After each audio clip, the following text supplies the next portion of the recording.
ఇప్పుడు మీ లైఫ్‌లో అంటే హ్యాపీ మూమెంట్స్ అంటే ఏం చెప్తారు? నా లైఫ్‌లో హ్యాపీ మూమెంట్స్ అంటే నన్ను సపోర్ట్ చేసేవాళ్ళు నాతోని ఎప్పటికున్నారు. నేనేమనుకుంటున్నా హ్యాపీ మూమెంట్స్ అంటే ఎట్లా చెప్పాలి మీకు? నేను కొన్ని షాప్ ఓపెనింగ్స్ పోయినా.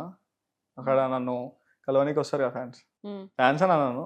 నా నా బ్రదర్స్ వాళ్ళంతా. వాళ్ళు నాకెట్లా సపోర్ట్ చేస్తారంటే ఎంతమందున్నా నాకు సైడ్ వచ్చేసేసి, "అరే అన్న ఇట్లా నువ్వు మస్తు చేస్తావు అన్న వీడియోలో" ఇంకా బాగా అనిపిస్తది. "అన్న వీడియోస్ మస్తు చేస్తావు, ఫోటోలు దిగుడు." అందరి ముందు ఒక ప్రౌడ్‌నెస్ వచ్చుడు మనకు.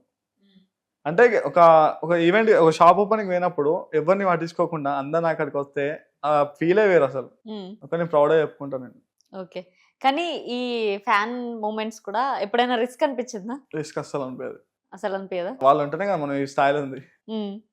అంటే మీకు అనిపియపోవచ్చును. చాలా మందికి అనిపిస్తది. చాలా మందికి అనిపిస్తది. ఇంకొక మాట చెప్పాలంటే అది కూడా కరెక్ట్. చాలా మందికి అనిపిస్తది. ఎందుకంటే ఒకరితోని ఇద్దరితోని ఒక 100 మందితో ఫోటో దిగగలం. ఒకటేసారి అందరూ అటాక్ చేస్తారు. కొంతమంది ఏం చేస్తారంటే ఫ్యాన్స్ 50% ఉంటే హేటర్స్ 50% ఉంటారు. అవును.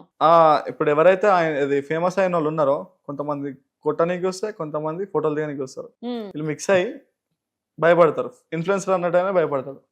అరే నాకేమైనా అయితదా అని చెప్పేసి. చాలా మంది ఇంకో 50% హేట్ చేసే వాళ్ళు ఉంటారు. 50% లవ్ చేసే వాళ్ళు ఉంటారు. జర అందుకనే భయపడతారు ఇన్‌ఫ్లుయెన్సర్స్ అయినా, సెలబ్రిటీస్ అయినా. ఓకే. ఫోటోస్ దిగాలి అందరూ. ఫోటోస్ నేనైతే నా విషయంలో ఎప్పుడు అట్లా జరగలేదు. ఎందుకంటే నా చుట్టూ నా వాళ్ళు ఉంటారు. నాతోని ఫోటో దిగదామంటే అందరితోని దిగుతాను.